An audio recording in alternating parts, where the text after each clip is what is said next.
Today, I'll be talking about how to select stock through fundamental analysis. When evaluating the future prospect of a company, there are several key points to consider from a fundamental research perspective. কোনো স্টককে select করতে হলে তার fundamental research করতে হবে। তার জন্য অনেকগুলো কি পয়েন্ট আছে, অনেক প্যারামিটার আছে, সেগুলো জানতে হবে। সেগুলো জেনে ধীরে ধীরে এগোতে হবে।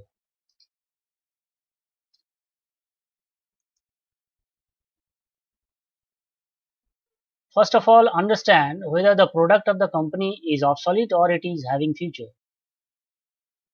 Like land phone, coal business, these are being obsolete day by day. And artificial intelligence, green energy, drones are future products. তো কোনো প্রোডাক্টকে চুজ করতে গেলে আগে জানতে হবে স্টক মার্কেটে কোম্পানিটি কি প্রোডাক্ট নিয়ে ব্যবসা করছে। যদি সেগুলো ল্যান্ডলাইন ফোন, কয়লা ইত্যাদি এই ধরনের কোনো প্রোডাক্ট হয় যেগুলো কিনা আগামী দিনে অবসলিড হয়ে যাবে, চলবে না খুব বেশি, তাহলে সেগুলোকে অ্যাভয়েড করতে হবে। আবার কিছু কিছু ব্যবসা আছে যেগুলোর ভবিষ্যৎ আছে,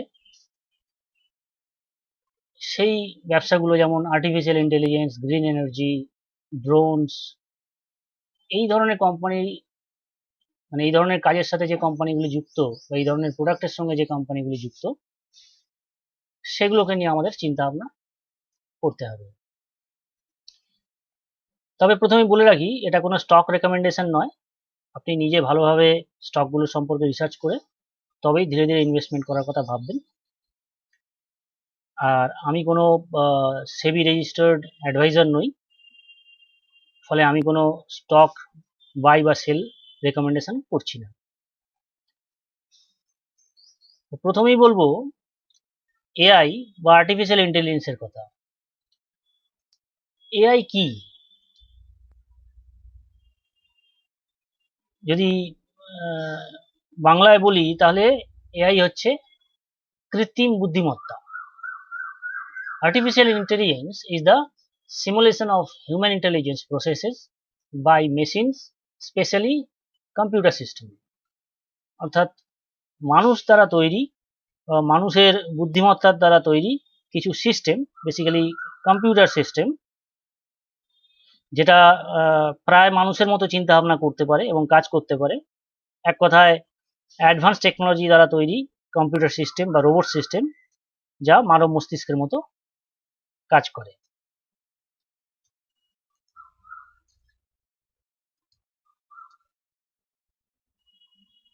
এবার লিস্ট অফ সাম কোম্পানিজ যারা এই ধরনের প্রোডাক্ট নিয়ে কাজ করে, যেমন tata Elxsi, happiest mind, Coforge, সায়েন্ট, Apple, জেনসা etcetera.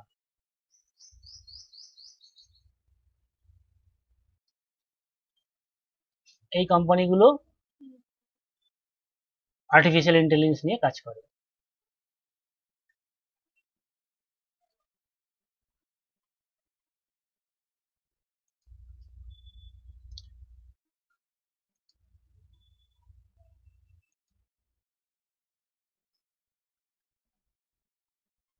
এই যে কোম্পানিগুলো, এগুলো ছাড়াও আরো অনেক কোম্পানি আছে যারা এআই নিয়ে কাজ করে।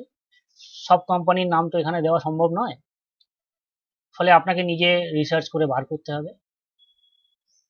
আমি যে কটা দিয়েছি সে কটার মধ্যে টাটা এলেক্সি খুব বড় কোম্পানি, টাটা গ্রুপের কোম্পানি। হ্যাঁ, এছাড়া হ্যাপিয়েস্ট মাইন্ডস আছে, কোফোর্জ আছে, সায়েন্ট আছে, অ্যাপল, জেনসা, এইসব কোম্পানিগুলো, মানে এইসব কোম্পানি স্টক ইন্ডিয়ান স্টক মার্কেটে লিস্টেড এবং এগুলো ফান্ডামেন্টালি অনেক স্ট্রং, ফলে আমরা এগুলোকে নিয়ে চিন্তা ভাবনা করতে পারি। নেক্সট আসবো green energy. Green energy means it's renewable energy. এখন রিনিউয়েবল এনার্জি নিয়ে আজকের পৃথিবীতে প্রচুর কাজকর্ম হচ্ছে। মানুষের চিন্তা ভাবনায় গ্রিন এনার্জি বা রিনিউয়েবল এনার্জি একটা বিশেষ ছাপ রাখছে।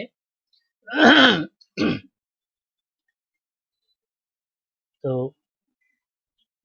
গ্রিন এনার্জি মানেটা কি? মানে পুনর্নবীকরণযোগ্য কিছু শক্তি, সেটাকে আপনি সবুজ জ্বালানি শক্তিও বলতে পারেন, যা রিনিউড হয়।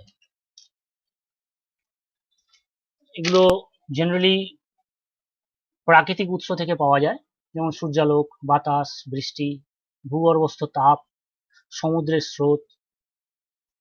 এখান থেকে রিনিউয়েবল এনার্জি বা গ্রিন এনার্জি তৈরি করা হয়। এটার একটা মস্ত সুবিধা হচ্ছে যে এই ধরনের এনার্জি বারবার ব্যবহার করা যায় এবং সময়ের সাথে সাথে এটা শেষ হয়ে যায় না এগুলো।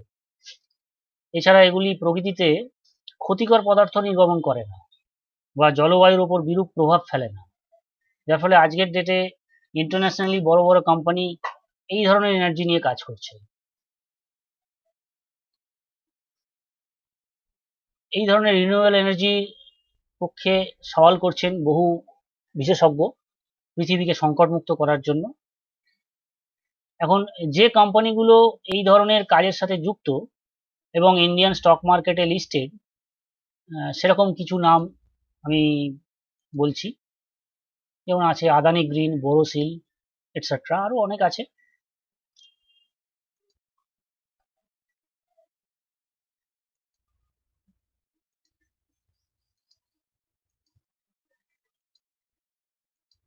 এরপরে আমি যে কোম্পানি স্টক নিয়ে কথা বলবো সেগুলো বেসিক্যালি ইলেকট্রিক ভেহিকেল।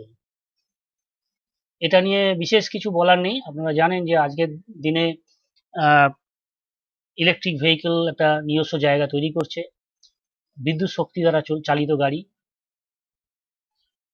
এটুকু আপনারা জানেন, তাই এর ডিটেলসে গেলাম না। এখন ইন্ডিয়ান স্টক মার্কেটে লিস্টেড যে কোম্পানিগুলো আছে সেগুলো ধরুন টাটা মোটর, ধরুন অশোক লেল্যান্ড, মাহিন্দ্রা মাহিন্দ্রা, ওলেক্ট্রা, এরকম বেশ কিছু কোম্পানি আছে।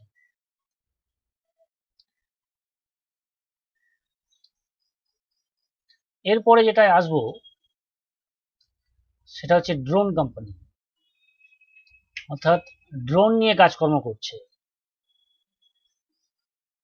What is drone? A drone is an unmanned aircraft, formerly known as unmanned aerial vehicle system, অর্থাৎ মানুষের তৈরি এবং মানুষ দ্বারা পরিচালিত কিন্তু মানুষবিহীন উড়ো গাড়ি।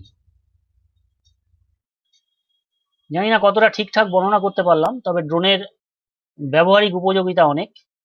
সার্ভেলেন্স, জার্নালিজম অর্থাৎ সাংবাদিকতা, নজরদারি, হ্যাঁ, সার্চ অ্যান্ড রেস্কিউ, উদ্ধার কার্য, হেলথ কেয়ার, এগ্রিকালচার, বহু ক্ষেত্রে ড্রোনের ব্যবহার দেখা যায় আজকাল। ইন্ডিয়ান স্টক মার্কেটে লিস্টেড যে কোম্পানিগুলি সেগুলি নাম আমি দিয়েছি, যেমন HAL, Zen Technologies, Adani Enterprises, Dronacharya, এরকম বেশ কিছু কোম্পানি আছে যারা ড্রোন নিয়ে কাজকর্ম করছে। এরপরে যেটাতে আসবো, যে ধরনের ব্যবসার কথায় আসবো, সেটাকে আউটসোর্সিং বিজনেস বলছে। আউটসোর্সিং বিজনেসের মধ্যে যেসব কোম্পানিগুলি লিস্টেড সেগুলি হচ্ছে টিসিএস, টাটা কনসালটেন্সি সার্ভিস, এটা টাটার কোম্পানি। দেন উইপ্রো, ইনফোসিস, এইচসিএল, এগুলি সব আউটসোর্সিং বিজনেসে কাজ করে। এছাড়া এরা ইন্টারনেট অফ থিংস অর্থাৎ আইওটি রিলেটেড বিজনেসেও আছে।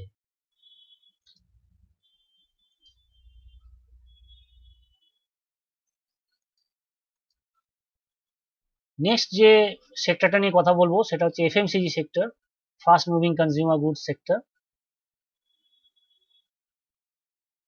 সাধারণত আমরা বাড়িতে যেসব প্রোডাক্টগুলো ইউজ করি সেগুলো বেশিরভাগই এফএমসিজি কোম্পানির আন্ডারে পড়ে এবং ইন্ডিয়ান স্টক মার্কেটে লিস্টেড কোম্পানিগুলি হলো যেমন ধরুন আইটিসি, নেসলে, ব্রিটানিয়া, ডাবর ইত্যাদি। এরকম আরও বেশ কিছু কোম্পানি রয়েছে, সবার নাম দেওয়া সম্ভব হলো না। এইগুলো সবই এফএমসিজি কোম্পানির আন্ডারে পড়ছে। তো বুঝতেই পারছেন, এই ধরনের প্রোডাক্ট যেহেতু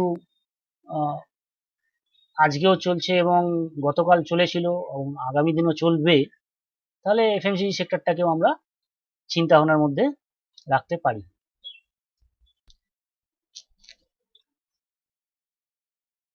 Now there are some other types of business,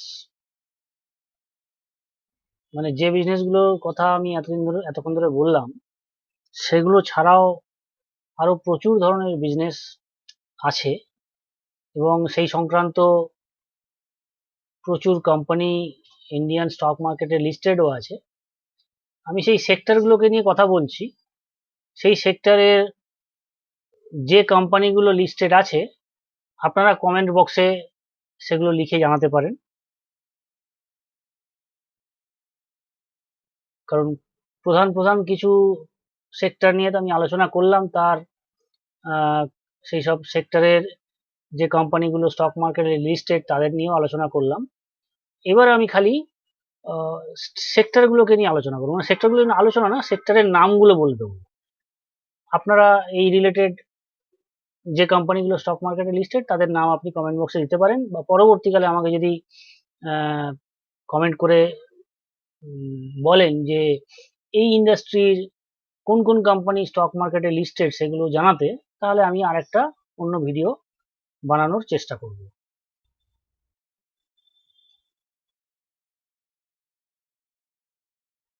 এরপরে একটি কোম্পানি যেটির নাম এম স্টক, এই কোম্পানিটার সম্পর্কে দু একটা কথা বলে আমি আমার ভিডিও শেষ করব। আপনাদের যাদের ডিম্যাট অ্যাকাউন্ট নেই, তারা এম স্টকে ডিম্যাট অ্যাকাউন্ট খুলতে পারেন। এদের একটা জিরো ব্রোকারেজ মডেল আছে। এটা আমার কোনো রেকমেন্ডেশন নয়, আপনারা পুরো ব্যাপারটা দেখে নেবেন, বুঝে নেবেন। আমার নিজেরও অ্যাকাউন্ট আছে, তাই বললাম। আর এর সম্পর্কিত যে লিঙ্কটা, সেটা আমি ডেসক্রিপশনে দিয়ে দেব। যদি আপনাদের মনে হয়, আপনারা ওখান থেকে লিঙ্ক থেকে ঢুকে আপনাদের নাম এখানে রেজিস্টার করতে পারেন। তাহলে আজকে এতটাই। থ্যাংক ইউ, অনেক অনেক ধন্যবাদ, নমস্কার।